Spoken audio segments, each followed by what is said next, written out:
All right, the quotient rule with the chain rule. Now, if you just watch the product rule with the chain rule video, hopefully you saw that by being very organized and keeping our u's and v's and v primes and everything sort of as a separate list before we plug into the formula, that's the way to go to get these things right and make as few mistakes as possible. So let's jump right into it. As you can see, these things are all pretty nasty here. We've got power functions in the denominator. We got sines and exponentials with u's that are not x. So we're going to need the chain rule for all this stuff. Let's take a crack at it. All right, now one big thing to be concerned about with the quotient rule that's a little bit different from the product rule is order matters. So there's two different versions of the product rule that work. U prime v plus v prime u is just the same as v prime u plus u prime v. Because there's a plus sign in the product rule, it doesn't matter which way you put the terms. But in the quotient rule, it really does go vu prime minus uv prime. So you got to be careful to definitely do the denominator. I think of it as leaving the denominator undifferentiated first in the first term. However you memorize it, you just got to stick with it. All right, so this one is actually not the chain rule. I just want to get you used to the whole idea of being organized, which I know is pretty confusing. It's pretty confusing to be unconfusing sometimes for students who are used to working free form. But what we're going to do is just label stuff. Call this u, call this v. And actually in this case we do have to have the numerator as u, denominator as v, to keep them straight so that they're correct in the formula. All right, so u equals x. du is going to be the derivative of x, which is not 0, it's 1. And then, oops, why did I call it du? Prime equals 1. Got into integral mode there for a second. V is going to equal x squared minus 1. And v prime, almost did it again, just the derivative of x squared minus 1, which is 2x. So as you can see, no chain rules involved because these are just very simple polynomials. All right, so now we're going to plug and chug. So first thing up, well, a giant fraction bar. So first we've got a v, which I take right out of the list as x squared minus 1. I'm going to need parentheses because that's going to be multiplied by something. Then I need a u prime, which in this case is actually just nothing, it's 1, minus u, which is x, times v prime, which is 2x, all over v squared. So that's x squared minus 1 squared. All right, not a lot we can do with this one. Actually, you know what? Maybe there is, because we just got a bunch of polynomials here. So if I distribute everything, I'll get x squared minus 1 and then minus 2x squared as a numerator over x squared minus 1 squared. So x squared minus 2x squared is negative x squared, for these two. Then I got a minus 1 all over x squared minus 1 squared. Now you might be tempted at this point to sort of FOIL out the denominator and make it into a big polynomial and hope something factors, or I don't know. I guess you could possibly do that. I would not bother if I was you. And I think it actually won't work on this one because it's both negative x squared and minus 1. If it was x squared minus 1, then maybe I'd factor it. But anyway, you're better off not going crazy trying to simplify stuff, because even if you lose a couple of points for not having it fully factored, better that than not finishing the test because you spent way too much simplifying all your answers. All right, once again, let's just label stuff. We got u is always the upstairs, and v is the downstairs.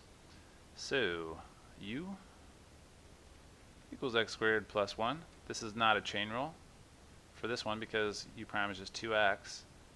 I have a feeling v is going to be the problem. V is 3x cubed minus 3 quantity cubed. So now we have a polynomial cubed. That's definitely a power rule situation. So v prime, to do the power rule, we're just going to take the old exponent, so 3, then leave the same stuff under the exponent, just reduce the exponent by 1. So that cubed became a squared. But now we've got to multiply by u prime, which is the derivative of whatever's in the parentheses here. So that's going to be 3 times 3 is 9x squared. And the derivative of negative 3 is just 0, so that's all we got. All right, so if I rewrite v prime now just to combine like terms and stuff, 3 times 9 is 27, x squared, and then we'll just leave this 3x cubed minus 3 to squared alone. All right, so that's our v prime right there. So now we can just plug and chug into the quotient rule. First up is v, So v was 3x cubed minus 3 cubed. U prime, 2x. And a big old minus sign, u, which is x squared plus 1. It's just way safer to put parentheses around stuff. Because, hey, if you put an extra set of parentheses in there, it does not matter. But if you're forgetting, if you leave out some parentheses that you needed, then your answer is just going to be totally whack. V prime, that's the nasty one. 27 x squared times 3x cubed minus 3. I just copied straight from right here because I had already come up with what v prime is. All right, and all that is divided by v cubed. What was v again? Sorry, v squared. It's all this stuff, so 3x squared, 3x cubed, minus 3 cubed, but then that v is squared, right? So it's like this squared. So the only thing I would do, maybe there's some simplification that could happen if we FOILed everything out. The only thing I would do is I would just combine these two into a 6 and walk away at that point. So, but a lot of teachers wouldn't even care if you had something squared and then to the second power outside. So, all right, remember simplification, it's only worth a couple of points at most. So you don't want to kill yourself and more importantly waste time taking care of it. All right, so there's our u and our v. So let's see, u, just e to the 3x. U prime, derivative of that is just going to be the same e to the 3x because the derivative of exponentials is just the same exponential. But then you got to multiply by u prime, the derivative of the exponent, which is just 3. Our v is going to equal sine 5x. And our v prime is going to equal cosine of that same thing, so cosine 5x. Oops, not 55. But then we got to multiply by the derivative of the argument here, which is just 5. All right, so now we got everything we need to plug in. Big division sign. So v is just sine of 5x. U prime, 3e to the 3x. And I got to subtract u, which is e to the 3x, times v prime, which is 5 cosine 5x. All right, and all that is over v squared. So sine squared 5x. All right, we're pretty much done. You could rearrange this a little bit. You could put the 3 out front. I'll just show you what I would do. I would probably do 3e to 3x, then the sine 5x, and I would do the same thing over here, 5e to 3x cos 5x, all over sine squared. All right, now a common, I want to say not super common, but what students often want to do is they'll look at this and they'll say, oh man, I got a 5x in every term. I got a 5x here, I got a 5x here, I got a 5x here. Couldn't I cancel those out in some way, or at least get rid of the 5s? And the answer is no, because those 5x's are part of sines and cosines. It's the argument. Whenever you have the sine of, or the cosine of 5x, that 5x is kind of sacrosanct. You can't just pull it out and cancel. It's sort of stuck in there. There's almost nothing you can do about it unless you know some of those old trig formulas that allow you to take double angle formulas and half angle formulas, which every once in a while you'll see in calculus. But with the exception of that, you cannot go around factoring out that 5. You can't multiply it by it or anything. It's just sort of stuck in there. So all these 5x's you see, even though it's really tempting to cancel them, there's nothing you can do about them. So just leave them alone. All right. I believe we do need the quotient rule. This should say, do need quotient rule. All right, we'll see if I'm wrong, but can't imagine. All right, so u is always upstairs and v is downstairs. So u is just going to equal ln of x squared minus 2. Now what is u prime? What's the derivative of a natural log? Well, it's 1 over u, which in this case is x squared minus 2. And then you get to multiply by u prime, the derivative of whatever the ln was up. So the derivative of x squared minus 2 is just 2x, which is going to end up just being, I'll just leave it alone for now. All right, so v is just x squared plus 2. v prime is 2x. All right, so now I got my 4 ingredients, and I can drop them all into a giant fraction. So first I got v, 2x. Oops, that's v prime. X squared plus 2 in parentheses, because I'll be multiplying it by something. U prime, just to read it right off. That's the, so this is really just 2x over x squared minus 2, right? So 2x over x squared minus 2. Doesn't really matter how you write it. I don't know why I bothered doing that. It's not going to help me any. U is ln of x squared minus 2. And v prime is just 2x all over v squared, which is just the original denominator squared. So that is x squared plus 2 squared. All right, pretty exciting stuff. Can I do anything with this? Is there anything here that will cancel, go away, combine, anything? Not really. There's a 2x in a couple of these terms, but factoring it out wouldn't help me because it won't ever cancel with the denominator. This denominator is just a mess. Even if I FOILed that out, we'd have x to the fourth, x squareds. Nothing would factor. Nothing will cancel. I've got x squared plus 2 here, but x squared minus 2 downstairs. So those two don't cancel either. If they were both, plus 2 or minus 2, then one or the other, they would cancel, right? But since one of them is plus and one's minus, you're just kind of hosed, can't do anything with it. So once again, instead of just stressing about whether we've simplified it all the way or not, move on to the next problem. Roots downstairs. What are we going to do? I don't know. Well, as always, we'll label them u and v and see what happens. All right, so u equals e to 3x. U prime equals 3e to 3x, which hopefully you're getting pretty fast at now, remembering that you've got to multiply by u prime whenever we take the derivative of an exponential. V, and I'm going to write this in power form, because whenever you have a root, that's really that same thing, only to a 1/2 power, and that makes it easier to take the derivative. So now when we take the derivative of this, it's going to be a power rule. But the power rule is pretty simple. Just take the old power out front, leave the x squared plus 7. The new power is the old power minus 1, so that'd be negative 1/2.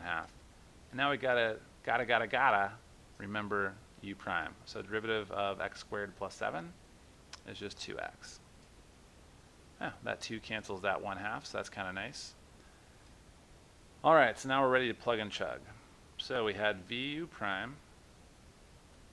I don't know why I stopped writing these formulas, because we'll obviously always need them. And I would recommend that whenever you're plugging into the quotient formula, it's not advisable to do it out of your head. If you don't have the formula in front of you, you should have memorized it for the test or whatever, so just write it down the top of the page and then plug and chug. You're way less likely to forget something if you have the formula in front of you. So v is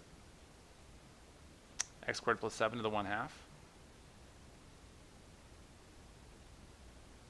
I'll multiply that by u prime, which is 3e to the 3x. And we subtract u, which is e to the 3x, times v prime, which is now just x times that stuff.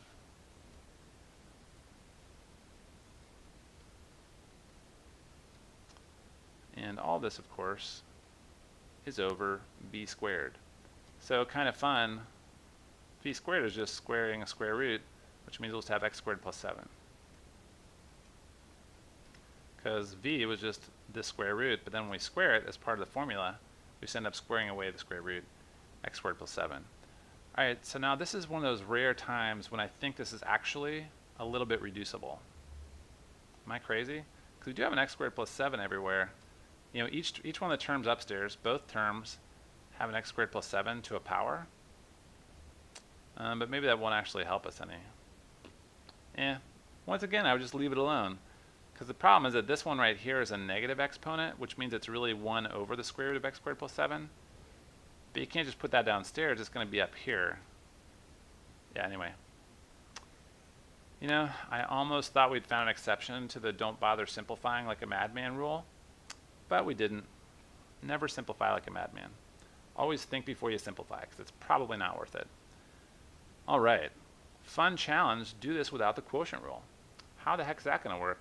Because this looks like it would be a quotient rule problem. Well, you know what? I do notice x squared minus 16 is very factorable. So, when in doubt, factoring is one of the few things you can do to try and make a fraction not a fraction. So let's just try factoring the top. Now, if you're familiar with this one, it'll be factored x squared plus 4 times x squared minus 4, because really it's the difference of squares. This first term is x squared squared, and this term is 4 squared. So that's where I got the x squareds and the plus 4 minus 4. And you can, if you don't believe me, pause the video and FOIL that out, and you'll see it works out. Oh yeah, look at that. So this cancels this, which means I'm just taking the derivative of this, x squared minus 4. Don't forget to take the derivative. Just because all that stuff canceled out doesn't mean we're done. It just means we have something easier to take the derivative of. But the derivative of x squared minus 4 is super easy. It's just 2x, because the derivative of negative 4 is nothing. It's a constant. All right, so that was a fun challenge. It actually ended up being not very challenging if you caught the trick. And that is something calculus teachers will do to you from time to time throughout the year, is you'll be in a section of very hard problems, but then there'll be some algebraic trick like this where things cancel, where if you're on your toes, it can be a 1-minute problem that you think would have been a 10-minute problem. So just, keep an eye out for those. I'll point them out whenever I come up with them. Whenever I notice something, I'll try and put problems like that throughout the videos in this course, just because I want to get you guys in the habit of always thinking, always looking to cancel. If you can get away with it, cancel. All right, so fun challenge, do this one without the quotient rule. Now this one is a little more obvious. We've got the same thing upstairs and downstairs. It's just that they're different powers. One's under a root and one is not. But it just can't be a coincidence that this whole thing matches this whole thing. So the way this is going to work, and I'm not using U substitution here, I'm just going to point something out. If you have x to the first power, which is kind of like if you call this whole thing x or u or whatever, just some random letter to the first power, like we do upstairs, and that's over that same thing to the 1/2 power, which is a square root. All we can do to combine exponents is subtract the exponents. So u to the 1 over u to the 1/2 is just going to equal u to the 1 minus 1/2, just combining the exponents, which will give us 1/2. So when you have something over its root, like 3 divided by root 3, it's just root 3. Root 6 over root 6, 6 over root 6 is just root 6. So the same thing happens here. Square root the x squared plus 3x minus 6 plus e to the x divided by the square root of all that same stuff is just that stuff. So x cubed plus 3x minus 6 plus e to the x. And of course, whenever I have a root, what I actually want to do is write that to a 1/2 power. So x cubed plus 3x minus 6 plus e to the x, all to the 1/2 power. All right, that's fine with me though, because power rules I can handle. So 1/2, this is going to be a chain rule, but not too bad other than that. So we take the old power, put it out front, and we got x cubed plus 3x minus 6 plus e to the x. To the new power, which is negative 1/2, now we got to multiply by the derivative of whatever, had the power on it. So the derivative of all this junk right here is going to be 3x squared plus 3. And the derivative of negative 6 is nothing, but the derivative of e to the x is e to the x. All right, and there you go. That giant mess turned into something not so bad. Remember, your exponent rules are your friend. They're there for a reason, and you can always use them. So always look for a chance to use them.